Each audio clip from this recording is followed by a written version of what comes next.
नमस्कार दोस्तों, स्वागत है आपका हमारे YouTube channel science of herbology पर।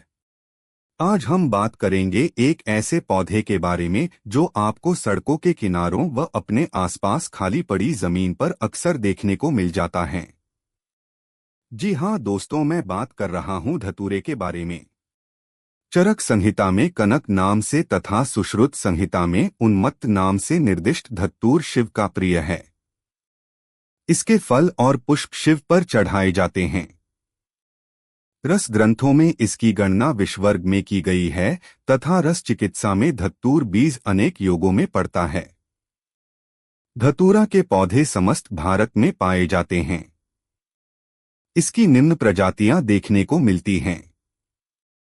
यह वास्तव में विदेशी पौधा है, परंतु अब समस्त भारत में फैल गया है। इसका क्षुप से बिल्कुल मिलता जुलता है। कृष्ण धतूरा, इसके क्षुप कहीं कहीं पाए जाते हैं। अन्य प्रजातियों की अपेक्षा यह अधिक वीर्यवान होता है। धतूरा के एक वर्षीय क्षुप 2 से 5 फुट तक ऊंचे, कांड चिकना, पत्तियां लंबाकार, भालाकार, लंबाग्र या अग्र पर नुकीली तथा आधार पर मध्य नाड़ी के दोनों पार्श्व विषम होते हैं। पत्रतट लहरदार, दंतुर या किंचित मुड़े हुए होते हैं। पुष्प 5 से 6 इंच लंबे, प्रायः 2 या 3 एक साथ, बाहर से बैंगनी और भीतर से श्वेत होते हैं। फल गोलाकार, कागजी नींबू जितने बड़े, कंटकित तथा नीचे की ओर झुके हुए। बीज चपटे पीले या हल्के भूरे रंग के होते हैं। कृष्ण धतूरे के बीज चपटे वृक्काकार तथा काले रंग के होते हैं। धतूरा के पत्र एवं बीज में हायोसाइमीन और हायोसीन नामक 2 क्षाराभ 0.25 से 0.55% तक पाए जाते हैं। यही इसके प्रधान सक्रिय तत्व हैं और यही दोनों क्षाराभ अजवायन खुरासानी में भी पाए जाते हैं। इसके अतिरिक्त बीजों में कुछ रालीय तत्व एवं 15 से 30% तक स्थिर तेल भी पाया जाता है। धतूरा मदकारक, वर्ण को उत्तम करने वाला, अग्नि तथा वायुकारक, कषाय, मधुर, कटु, जू लीख को नष्ट करने वाला और ज्वर, कोढ़, व्रण, कफ, खुजली, कृमि तथा विषनाशक है। धतूरा कड़ुआ, रूक्ष, कांतिकारी, घावों को भरने वाला, त्वक दोषहर, ज्वरघ्न और भ्रम पैदा करता है। यह कफ नाशक है। श्वास नलिका के संकोच, विस्फार प्रधान रोगों में धतूरा की बहुत उपयोगिता है। मस्तक पीड़ा में इसके 2 से 3 बीज नित्य निगलने से पुरानी मस्तक पीड़ा मिट जाती है। सिर की जुए सरसों का तेल 4 सेर, धतूरे के पत्तों का रस 16 सेर तथा धतूरे के पत्तों का कल्क 16 सेर, इन सबको मंदी आंच पर पकाकर जब तेल मात्र शेष रह जाए तो बोतल कृष्ण धतूरा के शुद्ध बीजों को पित्त पापड़ा के रस में घोंटकर पीने से उन्माद शांत होता है। शुद्ध धतूरा के बीज और काली मिर्च बराबर लेकर महीन चूर्ण करके 100 से 100 मिलीग्राम की गोली बना लें। जल के साथ खरल करके 1 से 1 रत्ती की गोली बनाएं। 1 से 2 गोली सुबह व रात्रि को मक्खन के साथ देने से नया उन्माद रोग शांत हो जाता है।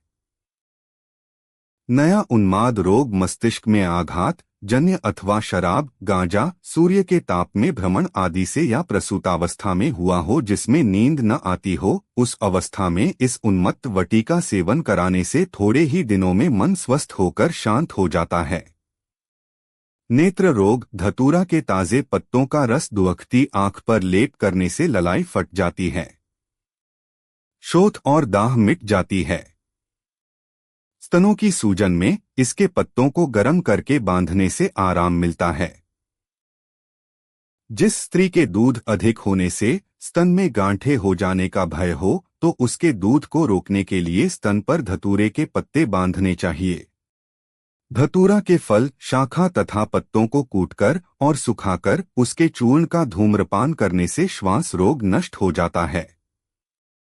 धतूरा के आधे सूखे हुए पत्तों के टुकड़ों को 4 रत्ती की मात्रा में लेकर बीड़ी पिलानी चाहिए। अगर 10 मिनट तक दमे का दौरा शांत न हो तो अधिक से अधिक 15 मिनट बाद दूसरी बीड़ी पिलानी चाहिए। यदि तब भी आराम न हो तो तीसरी बीड़ी नहीं पिलानी चाहिए। जिन्हें धतूरा अनुकूल न पड़े उन्हें नहीं देना चाहिए।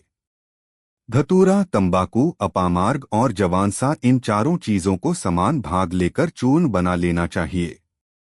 इसमें से 2 चुटकी चिलम में रखकर पीने से दमे का दौरा बंद हो जाता है। धतूरा, काली चाय, शोरा और तंबाकू समान भाग लेकर चूर्ण करके इस चूर्ण की बीड़ी बनाकर पीने से दमे का दौरा रुक जाता है।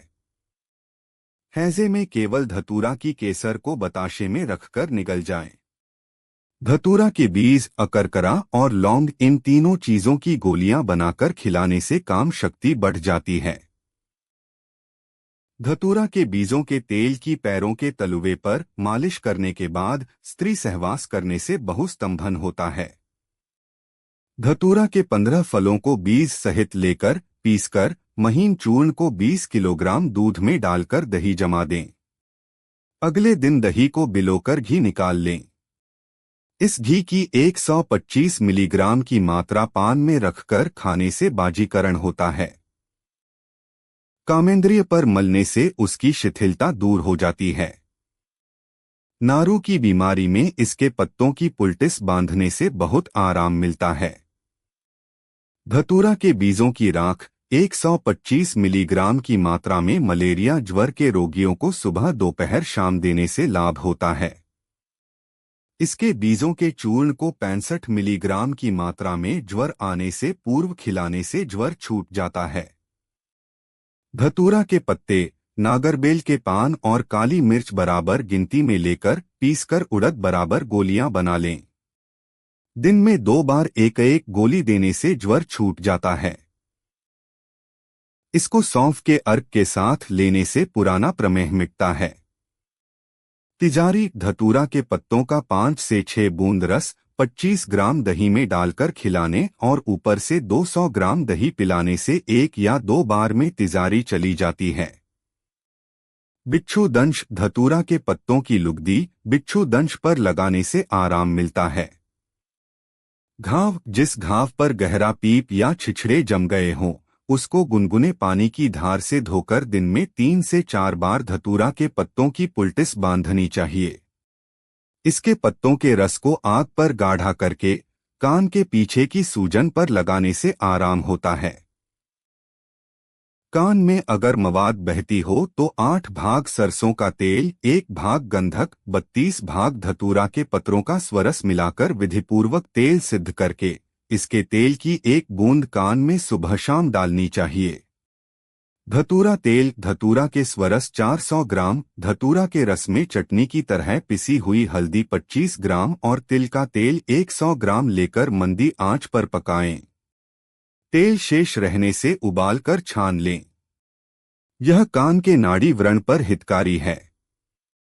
दर्पनाशक, कपास के फूल और पत्र, इनका शीत निर्यास देने से धतूरे का विष शांत हो जाता है। दोष, अधिक मात्रा में धतूरा विष है। यह अपनी खुश्की की वजह से बदन को सुन्न कर देता है, सिर में दर्द पैदा करता है तथा पागलपन और बेहोशी पैदा कर मनुष्य को मार देता है। इसका बाह्य प्रयोग करना ही अच्छा है। आंत प्रयोग सावधानी से करना चाहिए। इसे इस्तेमाल करने से पहले डॉक्टर से सलाह जरूर ले। सावधानी रखें।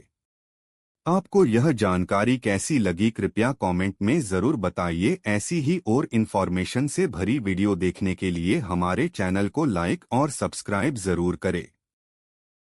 इस वीडियो को ज्यादा से ज्यादा शेयर करें ताकि हम मोटिवेट हो सके और आपके लिए ऐसी जानकारी लेकर आते रहे। धन्यवाद।